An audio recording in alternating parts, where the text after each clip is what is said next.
देखिए, पिछले 2018 के चुनाव में पार्टी ने जिस तरीके से चुनाव लड़ा, हम लोग विपक्ष में थे, उस प्रकार से इस बार के चुनाव में देखने को नहीं मिला। पहली चीज़, जबकि हमारी सरकार थी और पिछली बार प्रदेश अध्यक्ष थे हमारे बघेल साहब और CLP लीडर थे TS सिंहदेव जी और जितने वरिष्ठ नेता थे लगभग सभी ने चुनाव लड़ा, एकजुटता के साथ चुनाव लड़ा।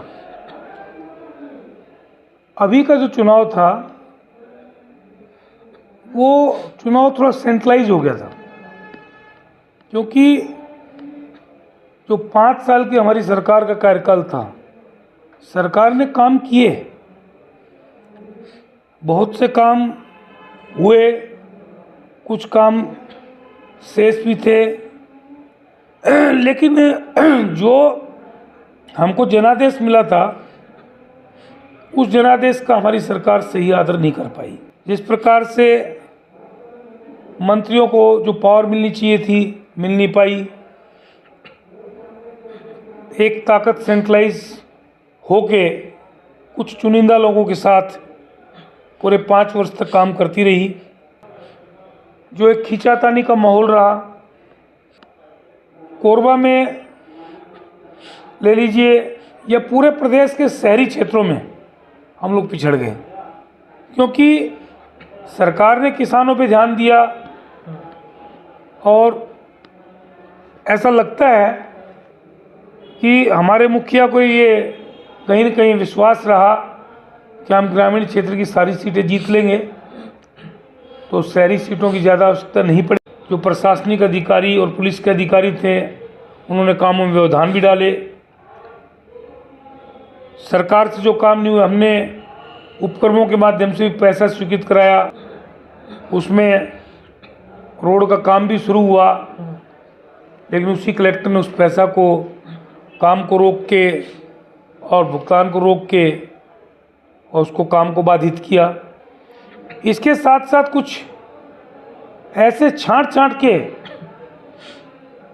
पुलिस अधीक्षक और जिला कलेक्टर पदस्थ किए गए।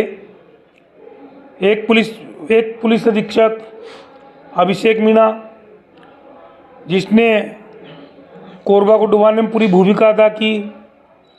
इसके बाद रायगढ़ के कलेक्टर बनाए गए, तो रायगढ़ का क्या हाल हुआ उसको देख लीजिए।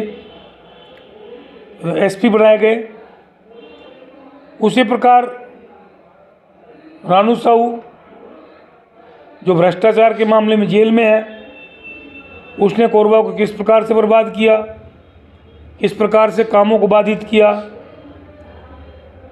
भोजराम पटेल एक SP आए, उसको एक सिपाही ही चलाते रहा, उस सिपाही ने करोड़ों रुपए धन अर्जित किया, अवैध सारे धंधे कोरबा में चालू करवाए। फिर एक आपके उदयकिरण SP आए, उसने तो सारे रिकॉर्ड तोड़ दिए। जो कोयला, कबाड़ और डीजल चोरी के जो धंधे थे उनको और ज़्यादा बढ़ावा दिया। यहाँ गैर प्रांतीय गुंडों को लाके बसाया गया। इन लोगों ने पूरे कोरबा के माहौल को पूरे 4.5 साल तक बिगाड़ दिया। यहाँ पे सरकार की इतनी इनकम्बेंसी पैदा की और इस प्रकार के सुनियोजित ढंग से षड्यंत्र के अपराध करवाए, जिससे सरकार की छवि खराब हुई और उस सब का खामियाजा हम लोगों को भुगतना पड़ा।